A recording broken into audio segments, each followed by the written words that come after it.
Coming up next on KYOU News for You at 10. The Ottumwa police investigate an early morning shooting on Morris Street. I'm tracking below average temperatures over the next couple of days, and a look ahead to the weekend in just a few minutes. And a former Van Buren County elementary student honored by his school a year after his passing. These stories and more as KYOU News for You at 10 starts right now. Live from Ottumwa, the news that's important to you. This is KYOU News for You at 10. Good evening, I'm Eric Monaghan. Tonight, police are searching for a shooting suspect connected to an early morning shooting on Ottumwa's Southside. At around 5:45 a.m., authorities responded to the 500 block of Morris Street in Ottumwa to reports of a person who had been shot. When police arrived, they found 40-year-old James D. Coate had been shot in the abdomen. Coate was taken to Ottumwa Regional Hospital in stable condition. Other parties involved in the incident have been identified, and police are currently investigating the intent behind the attack. If you have any information regarding the investigation, you are encouraged to contact the Ottumwa Police Department. And Ottumwa Police also announcing today that an arrest has been made in connection to a string of fires set on Ottumwa's south side. Authorities say that Tanner Stone Simmers of Ottumwa has been charged with 3 counts of arson in the 2nd degree. The 18-year-old is accused of lighting 3 separate fires along Quincy Avenue back in August. And the first fire was coming in around 3 a.m. at Gilworth Furniture, the next at Dollar General, and the last one coming at 5 a.m. at Hobby Lobby. Larry Gilworth of Gilworth Furniture had this message for the suspect. I would ask him why first. That'd be the big thing. I just can't picture why anybody would just totally waste everybody's time and effort and property. And I'd sure encourage him to get to thinking about his life and getting straightened out.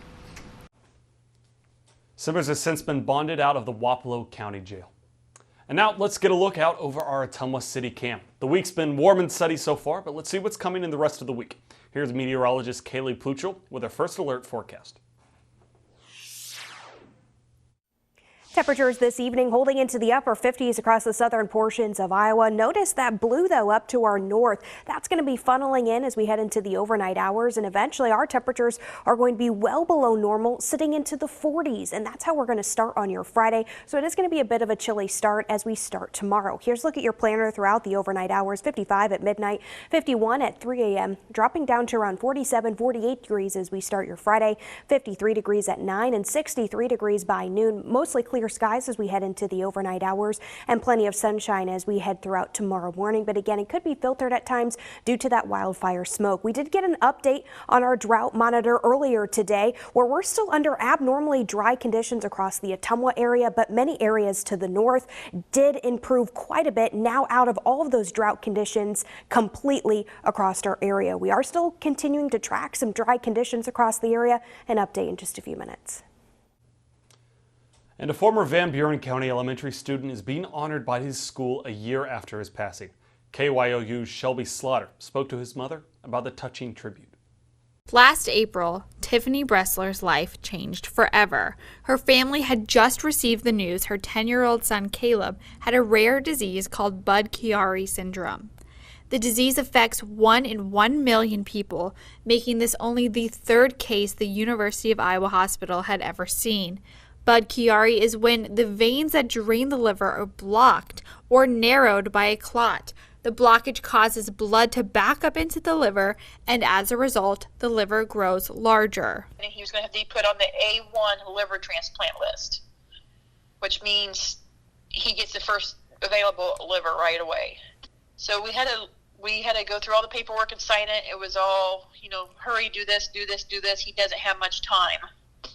And that was the first time we realized how serious this was, because up until then, the doctor's like, oh yeah, he'll be here a week, he'll be here a few days, you'll be home next week.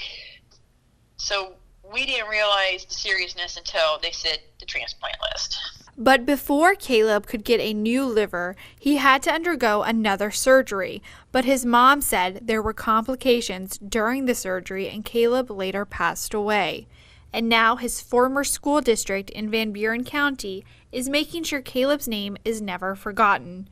They have placed a bench with Caleb's name on it on the playground at Dowd's Elementary School in memory of their lost warrior. Bressler says the tribute was touching. Because I know that he still means something to them, even, a year and a half after he's passed, that they're still doing stuff for him and reading the comments that his best friends put on there. And yeah, it just blows my mind that he touched so many hearts in his short little life on earth. Shelby Slaughter, KYOU, News for You. Certainly a touching story. Now, let's take a look here at the coronavirus cases in Wapello County. Wapello County currently has 64 active cases, with 2 of those patients fighting their battles in the hospital. There have been 1,216 cases in the county, with 1,095 recoveries. The total death count remains at 57. And a bit of Halloween news as we approach the fall season. The Ottumwa Police Department announced today that trick-or-treating is set to be on a reduced time from just 6 o'clock to 7:30 p.m. on October 31st. Participants are encouraged to wear masks and socially distance as much as possible. The University of Iowa says the Big Ten's decision to have a fall football season will not impact its decision to eliminate 4 sports programs. Athletic Director Gary Barta announced last month the elimination of men's and women's swimming and diving, men's tennis, and men's gymnastics. He said the cuts were 100% driven by the pandemic.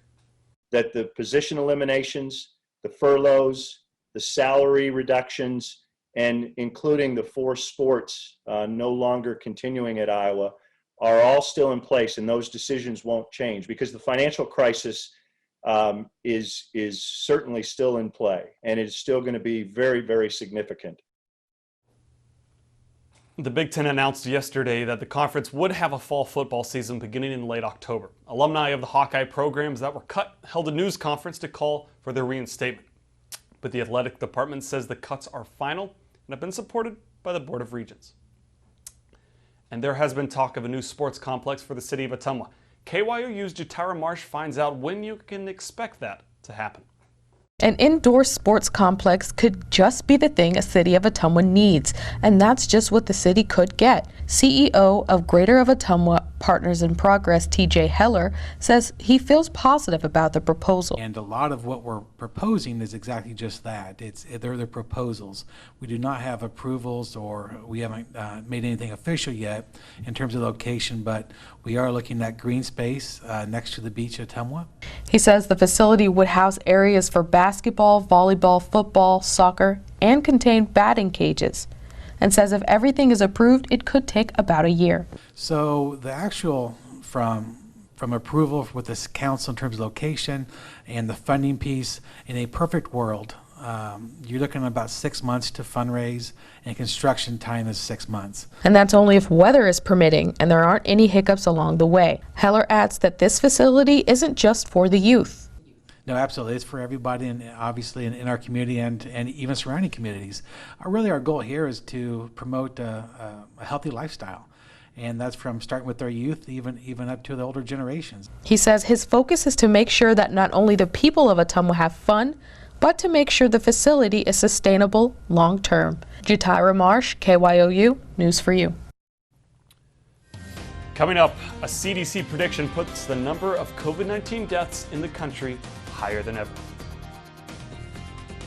Live from Ottumwa, you're watching News for You at 10. Available anytime on KYOUtv.com. Welcome back. As numbers of the coronavirus still rise across the country, the Centers for Disease Control and Prevention predicted a new, higher number of deaths in the coming weeks. They're predicting up to 218,000 U.S. coronavirus deaths by October 10th. Its previous ensemble forecast projected up to 217,000 by October 3rd. The CDC model only forecasts a few weeks into the future. According to Johns Hopkins University, the U.S. death toll from COVID-19 is already around 200,000. And this forecast comes amid questions of availability of a vaccine. The president says people will have access to a vaccine by October, while the CDC director says one likely won't be widely available until into next year. And as the pandemic rages on, there's a question that's more important than ever: to vote in person or by mail. It's a question both presidential campaigns know is on the mind of American voters.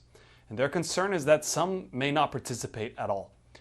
Daryl Forges is at the White House with a look at how the campaigns are trying to drive turnout in the home stretch of this campaign. The coronavirus pandemic has fueled a huge shift in the voting process in just a few months. You can still show up on Election Day, but nearly every state has expanded mail-in balloting. President Donald Trump stoking skepticism about that, most recently falsely claiming that millions of unsolicited ballots will be sent out this election. Unable to be tracked, and even doubting mail-in ballots that are requested by voters. The most foolproof thing, the thing that really works, is you go to the ballot box. Only a handful of states automatically send ballots to all registered voters. But the president and his allies are eager for a clear decision on election night. State and local election officials, especially those expecting a tight race, are preparing Americans for an extended vote count because of the volume of mail-in ballots. Longer, they say, does not mean less accurate. We can say with certainty that the results of our elections will be an accurate reflection of the will of the people this year. But Democrats are becoming more concerned that attacks on mail-in voting and also bipartisan concerns about the Postal Service may stick in the minds of voters. The message now shifting toward vote whatever way you can. We have got to grab our comfortable shoes, put on our masks, pack a brown bag dinner, and maybe breakfast too. Or vote early if you can, as Joe Biden and his wife Jill did in person for Delaware's primary this week. At the White House, I'm Daryl Forges. Universities around the country are facing criticism for not releasing detailed information about coronavirus cases. Our national investigative team checked the COVID websites of more than 100 big colleges and universities. What they found? Major differences in what is being reported. Here's Investigate TV's Lee Zurich. How many people are in the house? Like 10 of them just came by, but they're leaving. Police pull up to a college party at Miami of Ohio. Can I have your ID, partner? After the officer ran that license, he seemed startled. I've never seen this before. There's an input on the computer that you tested positive for COVID? Yes.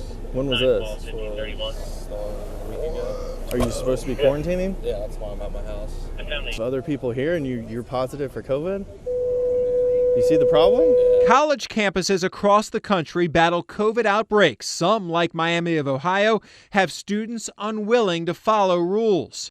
I was fed up. I was tired. This University of Texas freshman started an online petition asking for more transparency after the school newspaper informed her of several COVID-positive cases right on her dorm floor. That's ridiculous. I shouldn't have to find out that there are cases literally in the building that I live in from an external source, not from the university, but from a student organization. We analyzed more than 100 COVID websites at the largest universities across the country.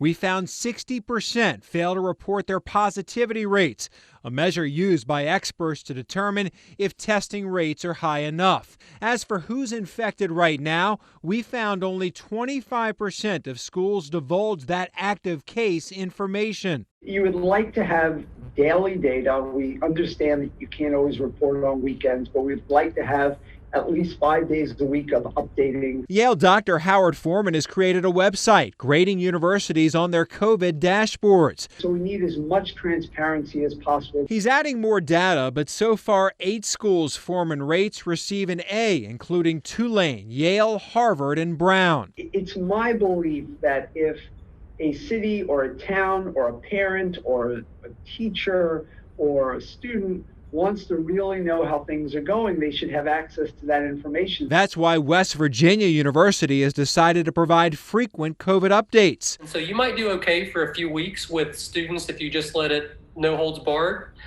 But at some point in time, they're going to be at a grocery store, they're going to be at a restaurant when they're really contagious. And then it's going to get to a mother or a father or a grandmother or somebody in our community to where it overwhelms and puts the community at undue risk. Some residents in college towns are also asking for more information so they can make decisions based on the numbers, how much COVID is really spreading in their communities. That's what we're trying to prevent. Yeah, I know. We want to keep this town open. So you're not quarantining if you're mixing with other people. Hurricane Sally slammed into Alabama and the Florida Panhandle on Wednesday. The storm led to widespread damage and flooding all along the coast.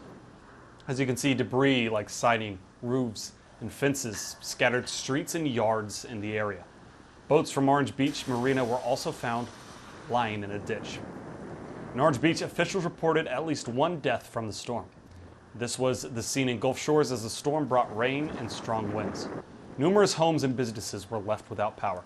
Officials say Gulf Shores and Fort Morgan are closed to visitors for at least 10 days. Many roads in the area remain closed or impassable. And the hurricane has become a tropical depression as it continues through Georgia, through the Carolinas. These states could also see flooding from the heavy rains. And coming up, Ford doubles down on building electric vehicles. Plus, it's going to be a bit of a chilly start in the 40s for your Friday, and temperatures continue to stay below average in the afternoon. We've got to look at your highs over the next couple of days in just a few minutes. You're watching KYOU News for You at 10. And now, First Alert Weather. Here's a look at what you need to know in your forecast over the next couple of days. We're still tracking dry and quiet weather. Plenty of sunshine is going to continue, but again, it is going to be filtered at times, or you can see a white overcast sky. That's due to dense wildfire smoke in the upper levels of our atmosphere. Good news is it's not causing any air quality issues. We are tracking below normal temperatures, and that's going to stay that way as we head towards the beginning of the weekend. So let's take a look at our high temperatures over the next couple of days. Upper 60s both Friday and Saturday. Average high is normally into the mid 70s, so we're still technically below average by a few degrees. Heading towards the end of the weekend, 72 degrees will be our high, but then we'll be on the uptick as we head towards next week. 76 degrees on Monday, 81 degrees as we head towards Tuesday, which Tuesday is the first official day of the fall season, and we're definitely not going to be feeling like fall, so definitely enjoy the cooler weathers over the next couple of days if you're a fall lover. Here's a look at tonight's setup where that frontal system is pushed well to the south. We're dealing with high pressure now over the next couple of days. It's going to keep us dry, it's going to keep us quiet, and because of this strong northeast wind, it's going to keep us cool as well. Temperatures throughout the overnight hours are going to be dropping into the 40s across the area. 47 degrees our official low across the area. Mostly clear skies, northeast winds between 5 and 10 miles per hour. Keep in mind that's where your temperatures will start on your Friday, so you may need a light jacket out the door. We'll continue to stay below average throughout Friday afternoon. Highs near 69 degrees, east wind between 5 and 10 miles per hour, tracking plenty of sunshine, but again, it could be filtered at some times as we head throughout the entire day. Your UV index is still going to continue to stay high tomorrow, so if you work outside, plan to spend any time outside, make sure to grab the sunscreen as skin damage can happen within 30 minutes and continue to apply it throughout the day if you're going to be continuing to stay outside. Now, as we head towards our temperature outlook, this is for September 25th through the first day of October. We've got a high chance of seeing above normal temperatures or warmer temperatures across our area, and we've already noticed that as we head towards the end of our 7-day forecast, where we're tracking temperatures in the 80s, which is above average for this time of year. We still could possibly be tracking temperatures near 80 as we head towards the end of the month and start October in just a couple weeks. Our precipitation outlook for that same time period, so the end of September heading into the beginning of October, has got that higher chance of seeing drier conditions across our area. Now, the rain that we saw last week was well above average for the entire month. So I think we're doing okay as far as the month is concerned. An update on that drought monitor. We are still under abnormally dry conditions in the Ottumwa area, so keep that in mind, but much of an improvement than we saw from last week. So the rain definitely helped, but with little to no rain in the forecast over the next couple of weeks, that could become an issue in some locations. So something we're going to monitor very closely. Here's a look at the rest of that 7-day forecast. Again, below average temperatures as we head towards Friday and Saturday. Upper 60s both days. We'll be staying dry the entire 7-day forecast. Temperatures will slowly increase. 72 degrees on Sunday, 76 Monday. By Tuesday, Wednesday, and Thursday, we're sitting into the low 80s, which is above average for this time of year. Lows overnight the next couple of nights going to be into the mid to upper 40s, so you'll feel a little bit of that crisp, cool fall air, and eventually they'll be back into the 50s as we head towards next week. Back to you. Ford made a major announcement this morning, doubling down on electric vehicles. The automaker says it will spend $700 million at the historic Rouge Center in Dearborn, Michigan, building the all-new Rouge Electric Vehicle Center, which will build the completely electric F-150 pickup truck by mid-2022. The center will add 300 jobs. Ford also unveiled the new prototype truck today. The new jobs will support battery assembly and production of the F-150 Power Boost hybrid and fully electric F-150.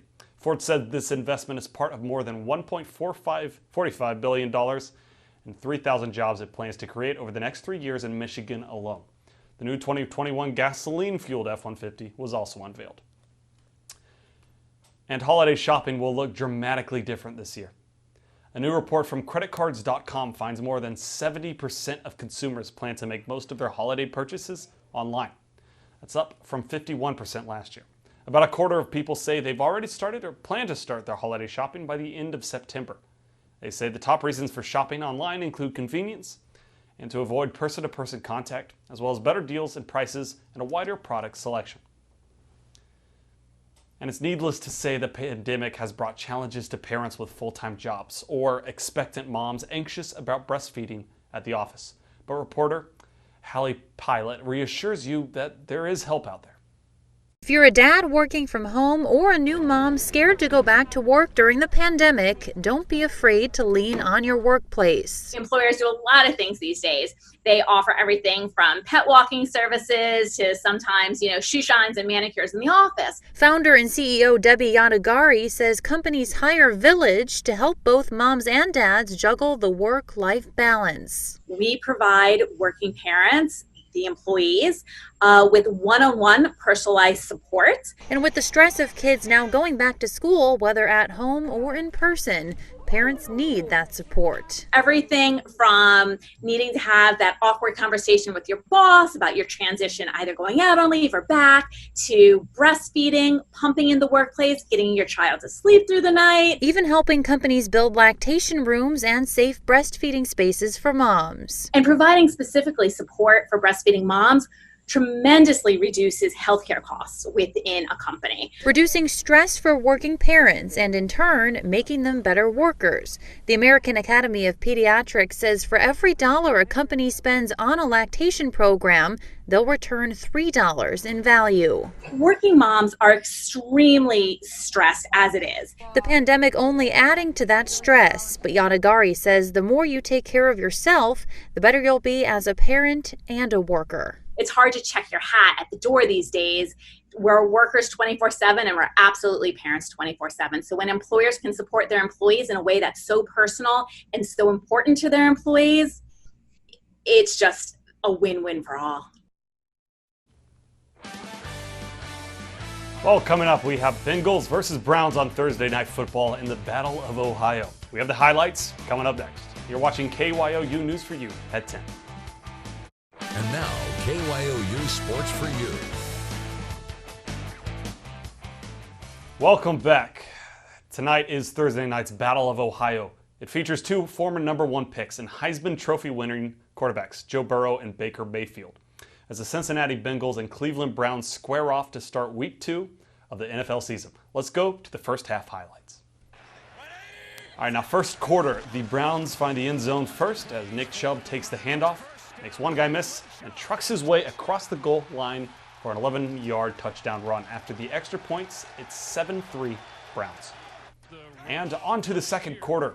The Mayfield-Beckham connection was in question all week long, but the Cleveland QB and wideout hushed the haters as Baker Mayfield rolls to his left and delivers an absolute strike to Odell Beckham Jr., who makes the diving catch for the touchdown. The 43-yard score puts the Browns up 14-3.